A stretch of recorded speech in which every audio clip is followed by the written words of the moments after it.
Hello everyone, welcome to the Street Crime UK YouTube channel. Thank you for joining us. Please don't forget to like, share and subscribe for more exciting true crime content. Today we look at a businessman that's been found to have been acting reasonably to defend himself when a suspected gangster was killed with his own gun during a fight at coroner's rule. Security worker Stephen Akinyemi, 44, was shot on the left temple during a tussle with his friend Arran Coghlan on February the 9th, 2010. The fight took place in Mr. Coghlan's home, a converted chapel in Alderley Edge, Cheshire, where he had arranged a meeting to try and end a feud between Mr. Akinyemi and another man who could not be named for legal reasons. Mr. Coghlan, 45, who is 6 foot 4 inches tall, and the muscular Mr. Akinyemi, who was 5 foot 10 inches, had been on the verge of becoming a professional boxer. Fought in a small and dark ensuite bathroom, the inquest at London Royal Court of Justice was told. Mr. Akinyemi, who had studied martial arts and been a competitive bodybuilder, was wearing body armour under his clothes, but Mr. Coghlan would not have had time to be aware of this as they grappled. At the end of the inquest on Thursday, the coroner rejected short from conclusions of misadventure, lawful or unlawful killing, or accidental death to deliver a narrative conclusion. He told the court that Stephen Akinyemi, in an attempt to coerce a third party into a course of action, produced a gun to reinforce his demand. The gun, which was at all times held by Mr. Akinyemi and whose finger was on the trigger, was discharged 4 times. One of those discharges caused a bullet to go into Stephen Akinyemi's head, fatally wounding him. Mr. Coghlan told a previous inquest in October 2011 that Mr. Akinyemi pulled a gun on him and it went off during a struggle in which he got stabbed several times. Cheshire coroner Nicholas Reinberg recorded an open verdict saying he had difficulty accepting Mr. Coghlan's version of events, but following an application by Mr. Coghlan for a judicial review to the High Court in February 2012, that inquest was quashed with a fresh one was ordered with a different coroner. Mr. Coghlan was initially accused of murdering Mr. Akinyemi, but the Crown Prosecution Service dropped the charge because it could not prove Mr. Coghlan, who suffered stab wounds to his arms and neck, was not acting in self-defence.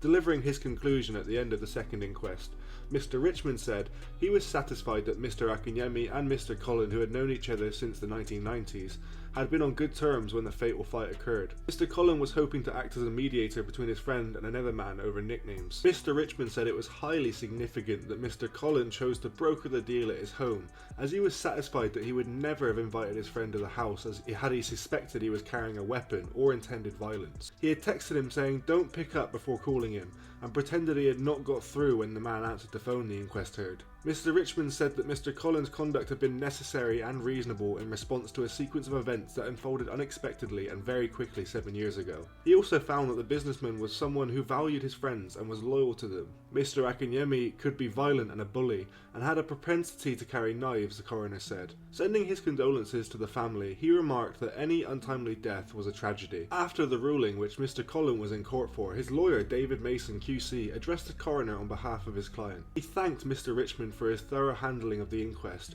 which had been a long and difficult journey.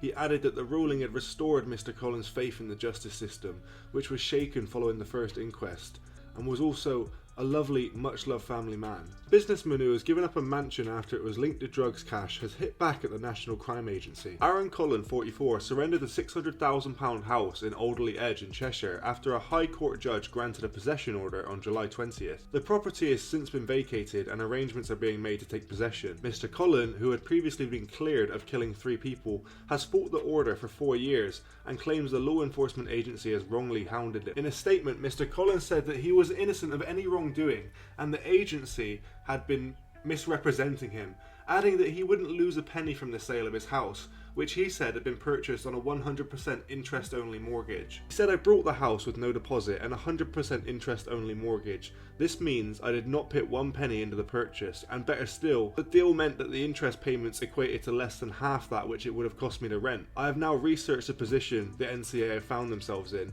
They have to sell to the highest bidder. They have to pay off the mortgage when they do. The only way there could be any adverse cost to me is if the NCA went against their own rules and tried to purposefully sell it for less than the mortgage value. This would mean that I would be liable to pay the difference. However, I've made a bid for £1 above the mortgage value to ensure that cannot happen." The Stockport businessman claimed that the court had been told lies during the case, and that he had been prevented from using evidence which backed up his account. He added, "I had recently been released from cases perpetrated by the NCA, which were provably malicious. I then found myself in this case involving my home, brought by the same agency. They had managed to gain an unfair advantage whilst I was fighting the previous case. For example, I was precluded from being able to call evidence or cross-examine witnesses, and in this vacuum they were able to lie and then secure the order against my house. He spoke out after the culmination of long-running civil recovery proceedings. In March 2012, a High Court judge ruled that Mr. Coghlan's home had been purchased through drug dealing in the Stockport area. It was ruled by the court that Mr. Coghlan lived on the proceeds of crime from 1999 until at least April 2004. The NCA argued that his meagre income over the relevant time frame could not have covered the money he spent extravagantly restoring the house. The businessman has no convictions for drug dealing and was cleared of the murders of Chris Little in 1996 and David Barnshaw in 2002. He was also arrested over the death of Stephen Akinyemi and the violent struggle in his home in 2010, but those charges were dropped. Mr. Akinyemi died after being shot in the head during a violent struggle with Mr. Coghlan, who suffered multiple stab wounds. Mr. Coghlan was given 90 days to hand over the keys to Brook Lane Chapel, which he brought in 2007, and it was surrendered last month. The NCA spokesman said, "We can confirm that the property has been vacated and the NCA has taken possession as per the order granted by the High Court on the 20th of July. A decision over the disposal of the property will be made in due course." Mr. Coghlan has previously said that the case is biased and based on a pack of lies, and said he may even buy back the house once it's been seized. He launched a claim against the NCA and one of its investigators, insisting he was never involved in dealing drugs, but his complaints were rejected by a High Court official and later confirmed by a senior judge. Mr. Coghlan said that he had started proceedings against the NCA to bring them to public account. He added they have attempted to strike out these proceedings yet again to try and avoid being brought to book. The next hearing is on December the 10th. Whilst we'll never be able to prove what happened in that violent struggle, do you believe, Mr. Coghlan, that the NCA is targeting him? Thanks for joining us today. If you enjoyed the video, don't forget to give it a like and a share, and leave any thoughts or suggestions you have in the comments section. We love to read through them all. And if you're new but enjoy UK true crime content, then subscribe to see when our newest video releases. And as always, stay safe.